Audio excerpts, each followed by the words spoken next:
Don Machholz, and you are listening to Looking Up with Don.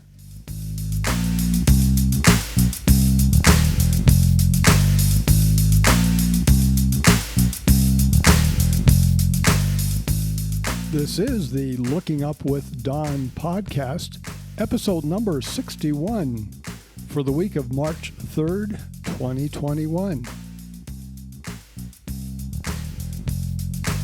The related website for this podcast is donmachholz.com. That is spelled DONMACHHOLZ.com. 2 H's. What's up in the sky this week? As our week begins on Wednesday, March 3rd, the moon rises just about midnight, which means we have a few hours of dark sky in the evening before moonrise. By Tuesday, March 9th, the moon will be a thin crescent in our morning sky. That sets the stage for doing a Messe Marathon next weekend, March 13th. We have another opportunity for the Messe Marathon on Saturday, April 10th. The planet Mars passes 3 degrees south of the Pleiades on March 2nd and 3rd. The planet Mercury is in conjunction with Jupiter on March 4th. Both will be low in the morning sky before dawn. They will be about 1/3 of a degree apart when closest. Jupiter will be 5 times brighter than Mercury. Also this week, Mercury is as far from the Sun as it gets as seen from the Earth. If you are looking at that, swing about 5 degrees higher in the sky and see the planet Saturn. Will you be able to see the International Space Station this week, which for our purposes begins Wednesday, March 3rd through Tuesday, March 9th? It all depends upon your location. This week we have 6 zones. All you need to know is your latitude. At 65 degrees north, you'll not see the International Space Station at all. From 42 to 60 degrees north, you can see the International Space Station in your morning sky for the whole week, sometimes twice per night. From 34 to 42 degrees north, a narrow band, the ISS will be in your morning sky, but only for the second part of the week. From 5 degrees south to 34 degrees north, the equatorial band, you won't see it at all. From 20 to 5 degrees south, you will begin seeing the International Space Station in your evening sky, but not until a few days into our week. For instance, perhaps this weekend you'll begin to see it. Most of you south of 20 degrees south can see the ISS in your evening sky for the whole week, sometimes twice per night.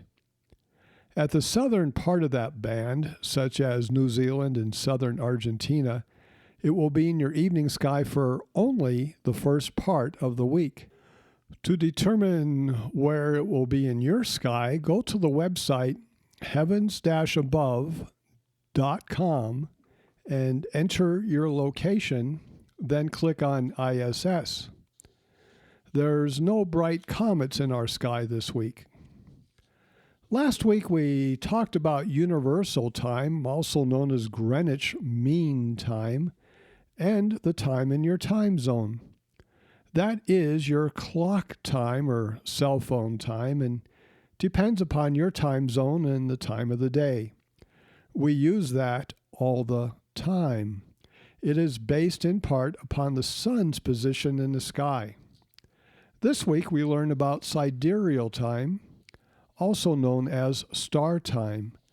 But first, let's talk about the coordinate system in the sky. Just as the Earth has coordinates, we call them longitude and latitude, with longitude running east and west and latitude running north and south. So the sky has coordinates. They are called right ascension and declination. Now, declination is much like latitude. The equator is 0 degrees, and north of the equator runs from 0 to 90 degrees, which is at the North Pole. South of the equator runs from 0 degrees at the equator to minus 90 degrees at the South Pole. By the way, each degree is 69 miles, which equals 110 kilometers. So, on a fast freeway running north and south, you could change your latitude 10 degrees in 10 hours. At that pace, in 90 hours, just under 4 days, you could drive from the equator to one of the poles. And in just over 2 weeks, you could go around the world. But enough about setting speed and distance records. Incidentally, whatever your latitude is, that declination runs over your head, east to west. So if you live at 39 degrees north, declination plus 39 is right over your head all the time. Every day, the star Vega at 39 degrees north declination passes over your house. For part of that year, that will occur during the day, and for the other part of the year, it will be at night. Which nights? The east-west component of the sky's coordinate system is not called longitude, but right ascension. A couple of things worth remembering about right ascension. Number one, ground zero, the beginning point, is called the first point of Aries, which is now in the constellation Pisces, and it runs eastward from that point. Number two, right ascension is not measured in degrees, but in hours and minutes and even seconds. Actually, meteor shower guys and old-time sailors still refer to right ascension by degrees, but for the rest of us, it's hours, minutes, and seconds. The first point of Aries, ground zero, is 0 hours, 0 minutes, and 0 seconds. As the Earth rotates to the east, the sky appears to move to the west. 24 hours is one day. A day later, ground zero is back to the same place, more or less. Actually, more, not less. The reason is that the Earth goes around the sun. So each of the 365-day year, we move about 1 degree. In 1 year, we move around the sun one time, or 360 degrees. So if ground zero, the first point of Aries, is overhead tonight at 8 o'clock, then tomorrow it's overhead at 7:56. So what happens 4 minutes later at 8 o'clock? Well, 00 hours, 04 minutes is overhead. In 3 months, 6 hours right ascension will be overhead. In 3 more months, 12 hours right ascension, also known as RA, will be overhead. And in 3 more months, 9 months after we started at 8 p.m., 18 hours will be overhead. And by the way, at the equator, 1 degree equals 4 minutes of right ascension, and therefore objects at the equator, such as Orion's belt, move 1 degree in 4 minutes of time. That's why we have seasons in the sky, all because the Earth revolving around the sun. Now for sidereal time. Sidereal time is measured by the star's position in your sky. Whatever right ascension is on your central meridian, which is the line running overhead and through the North and South Pole, that is your sidereal time. So in the example above, when ground zero, the first point of Aries, is overhead at 8 p.m., the sidereal time at your location is 0 hours, 0 minutes. Now this is specific to your longitude. North and south of you, all people at the same longitude have the same sidereal time. But head east or west, and your sidereal time changes. Okay, not a trick question. The next night at 8 o'clock, what is your sidereal time? Answer, it's 0 hours, 4 minutes, because that is now overhead. The night after that, at 8 o'clock, it is 0 hours and 8 minutes, and so on. In 1 month, it advances 2 hours of right ascension. In 12 months, it advances, well, let's do the math. 2 hours times 12 equals 24 hours, and we're back to where we started from. That is why on your birthday each year, the stars are in the same place. Only the moon and planets will be differently placed. So why does all this matter? Well, tonight at evening twilight from my location, the sidereal time is 6 hours and 15 minutes. At your location at evening twilight, your sidereal time is not far off. It's within an hour of 6 hours and 15 minutes. So what's up in the sky? Well, the constellation Orion runs from 5 to 6 hours right ascension, so it will be just west of the meridian, high in the sky. The star Cirrus, the brightest star in the sky, is at 6 hours 45 minutes, so it's still a half hour away from reaching the meridian. And here's a little secret to help you know what is in the sky when the sidereal time is 6 hours and 15 minutes. Setting in the west, exactly due west on the equator, is 6 hours of right ascension earlier, which would be 6 minus 6, which equals 0 hours and 15 minutes. That right ascension is now setting at the equator. What is the RA rising in the east at the equator? Add 6 hours to 6:15 and you get 12 hours 15 minutes. That's the right ascension that is rising at the equator.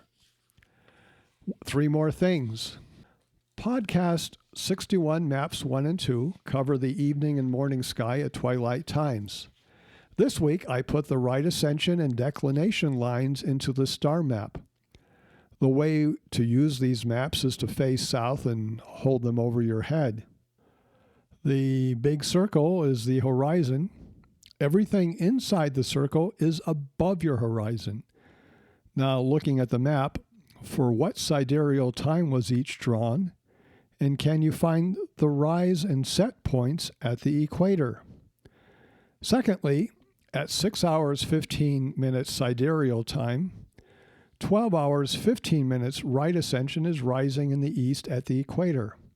Since I live north of the equator, areas beyond 12 hours 15 minutes are visible to me above the horizon. For instance, all of the Big Dipper running all the way to 14 hours right ascension is also above the horizon. So north of the equator, I pick up additional hours and minutes, more sky. On the other hand, objects south of the equator at right ascension 12 hours 15 minutes have not yet risen. And if they're far enough south, they will never rise. All this is reversed for those living in the southern hemisphere. And third, how do you determine your sidereal time? You could go out at night and see what's overhead, what's on the central meridian, the imaginary line running north-south overhead. In the old days, a transit telescope was used for that. Another way is to get an app for your smartphone. It takes the present sidereal time at Greenwich, a calculation we will not go into here, calculates your longitude and your date and time, and presto, produces the current sidereal time for you at that location. Now I want to tell you a true story. Something that has happened in the comet community over the last few days. There are many online groups that you can join and then chat with other astronomers with similar interest. I belong to a group called Comets-ML. It's part of the groups.io network. It has 587 members from around the world. Now, would you like to count the number of countries involved in this story? This whole story unfolded in that Comets-ML group over 5 days' time. It all began in the afternoon of Thursday, February 25th, when Michael Matazzo of Swan Hill, Victoria, Australia, reported a potential Swan Comet candidate, magnitude 11 to 12. That's rather faint. And he asked if anyone could help confirm it. He provided the positions of the object from the Swan images. A few notes to fill in the background. Swan is a camera system on the SOHO satellite that orbits the Sun and monitors the solar activity. SOHO is about 1 million miles closer to the Sun than we are, and SOHO images are downloaded to the Earth frequently. The SOHO spacecraft has a camera that picks up everything within 15 degrees of the Sun, and amateur astronomers are always finding small comets hitting the Sun. Over 4,000 have been found on SOHO images. The SOHO spacecraft also has a system that covers the rest of the sky, with a few gaps, and comets are sometimes found on those images. It is called SWAN. More than a dozen Swan Comets have been found, and machholz has found most of them. The comets are all named Swan, since the person finding the comet does not control nor own the instrument used to find it. These comets are not named after their discoverers, but instead are all named Swan.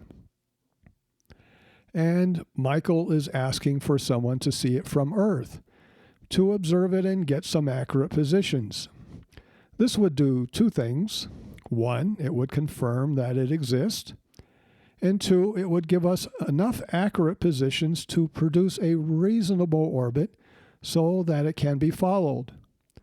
With an accurate orbit, we can determine if it's coming or going, if it will cause any meteor showers, and if it's related to any previously known comets. The Swan images alone are not accurate enough to produce an accurate orbit. 16 minutes later, Sam Dean of the United States of America then provided a preliminary orbit for it based upon Swan images. That same day, Rob Matson, USA, reported that he saw those images on Swan, but was waiting for one more image before reporting it. Sam Dean then reported that if this orbit is correct, it might be similar to a comet seen in 1686, as some of the orbital elements are similar. Rob Matson then suggested the outside chance that this could be a sun-grazer comet, but if it was, then probably SOHO would have seen it. He also mentioned that getting accurate positions from Swan is difficult. The accuracy is about 1/2 degree, and the time of the image exposure is no better than plus or minus 12 hours, and the brightness, the magnitude, is only a guess. Sam Dean suggested that he would try a visual search that night, Thursday, February 25th. Rob Matson said he had someone in Southern California who would try to see it. That night, I, Don Machholz, USA, went out with my 18.5-inch 0.46 meter reflector, and I looked for it, but I did not see it. I was fighting twilight, low altitude, it was only 8 degrees high and less, and a nearly full moon in the eastern sky. I suggested that on Sunday night, February 28th, moonrise will be after evening twilight, giving us a good chance of seeing it. All of the above activity occurred in a few short hours on Thursday, February 25th. So what happened the next day? Rob Matson reported a new position for the comet from newly released Swan images for February 24th. Remember, this is Friday, February 26th, so this image was taken 2 days earlier. He also checked images from last year, when the SOHO satellite was in a similar location, to see if any internal reflections or sensor artifacts would be causing this image, that maybe this was not a real comet. But his study showed no such images last year, so this appears to be a real object. Michael Matasso, who started this whole thing, then attached a search chart for that night. Rob Matson reported that a new image was received from Swan for February 25th, and this shows the object continuing to move slowly. Sam Dean came out with another orbit based on the updated Swan images. This particular orbit had it approaching Earth to within 5 million miles, or 20 times farther from us than is the Moon in early March. On Saturday, February 27th, Michael Machholz issued another search chart, and several major developments occurred on February 27th. Sam Dean then suggested that he had misinterpreted the positions from Swan, and his orbit may be way off. With so little data over only a few days and the inaccurate positions from Swan, everybody who was publishing orbits knew and stated outright these are probably not very accurate orbits, but this is the best that we have. Robert Matson then communicated all of the Swan image positions. Mayak Meyer of Germany. Now he runs the Comets ML group. He then provided a couple of orbit solutions. Robert Matson then produced an orbit that he calculated. Nicolas Lafadu, a noted astrophotographer from France, then stated that he had photographed the area with a 200 millimeter lens, but he could not find any comet. He posted his image. Michael Jaeger of Austria then reported that he had imaged 4 adjoining fields, each 2 by 3 degrees, and he did not find any comet down to magnitude 13. He later suggested one of 3 things. It is out of his fields of view. It could be diffused and uncondensed and just was not picked up on the photographs, or maybe it doesn't exist. Now at this point, all we had were Swan images of this object, but no one had been able to confirm that it was there. Michael Machholz found a possible candidate for the comet on Nicholas's image at about 12th magnitude. Sam Dean then tried fitting an orbit to that position and published 3 new orbits, none of which he stated seemed to be very reasonable. Robert Matson then published a photo from the DSS of this area showing no faint stars near the area of the suspect. Next, Alan Hale, USA, discoverer of Comet Hale-Bopp, and a very accomplished comet observer and comet expert, suggested that the suspected object on Nicholas' photograph is right where a faint star of 12.7 magnitude should be. Perhaps maybe that is a star and not a comet, as some stars appear a bit fuzzy due to low altitude. Rob Matson agreed. Then Worashut Boonplod of Thailand, who has discovered many Soho comets, agreed with Alan Hale that the suspect is probably a star. Andrew Pearce, a well-versed comet observer from Australia, gave supporting evidence that the suspect is in fact a star. All of that happened on February 27th. So by this time, we're 2.5 days in. No one has seen the comet from the Earth. No one has been able to successfully photograph it from the Earth. On February 28th, Gerald Reimann, an accomplished astrophotographer born in Austria, posted an overlay of Nicholas's photo with a photographic star atlas showing a star in the location of the suspect. Mayak Meyer of Germany attempted to visually see the comet, but he failed to see it.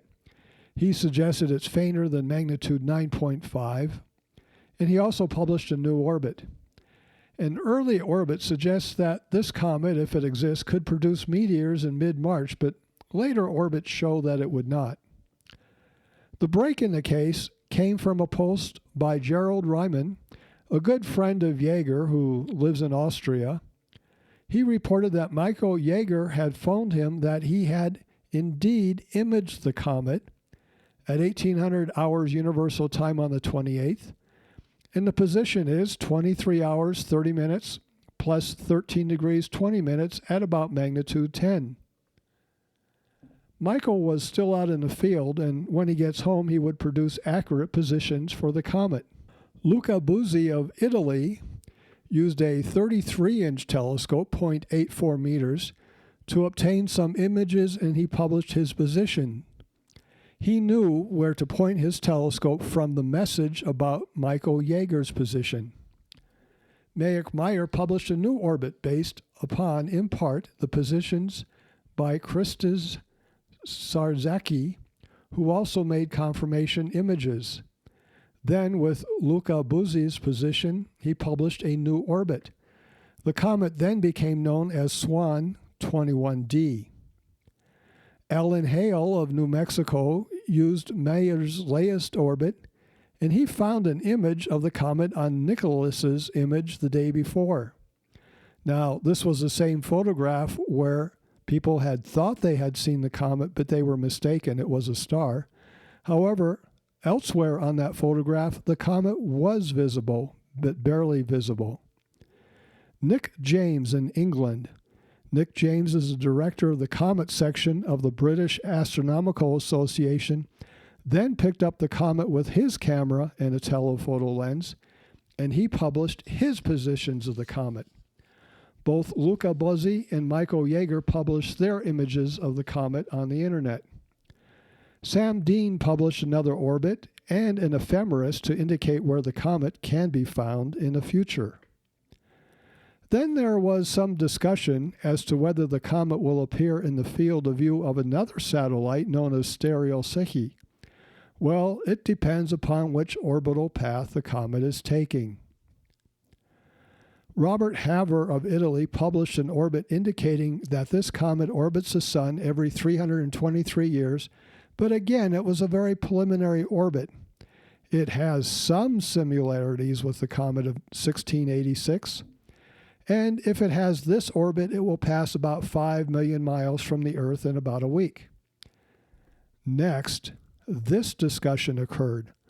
Would this likely not be the comet of 1686 because it's too faint? Could it be a fragment of the comet of 1686? Meyer then published another orbit with updated data, but still a preliminary one that does not fit all the data points very well. On Sunday night, February 28th, I took out my 18-inch, 0.46 meter telescope to see if I could see it visually, as no one had yet been able to do that. I watched the predicted location of the comet for about 20 minutes, from before twilight ended until it set behind the hills at an altitude of 2.1 degrees. I saw stars to magnitude 11 easily, and sometimes could suspect an object where the comet should have been, but it was a fleeting appearance. Sometimes you can see it, sometimes you can't quite see it, and I could not hold it with direct vision, so I did not report it. All of these things happened on Sunday, February 28th.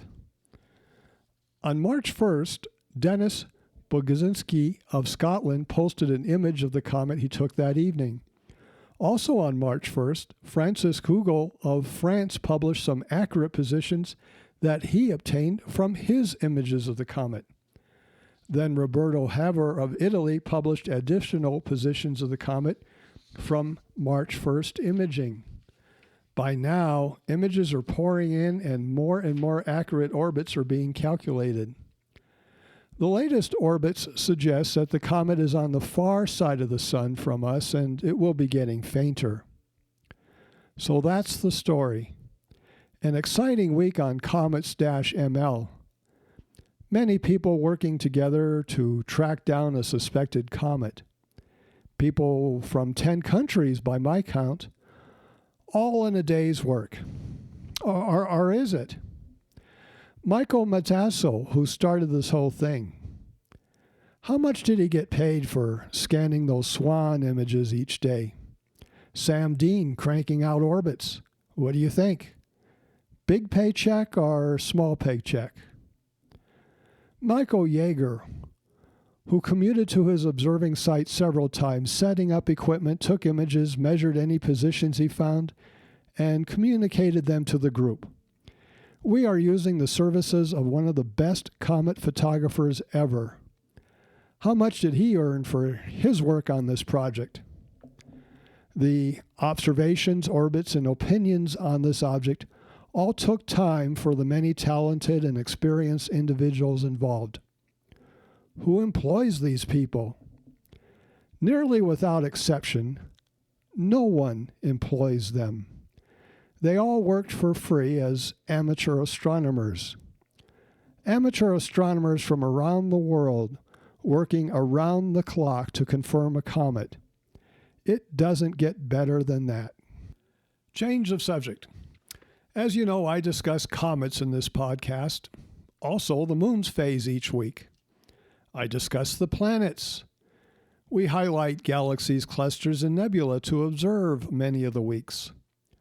I talk about the sun and the International Space Station.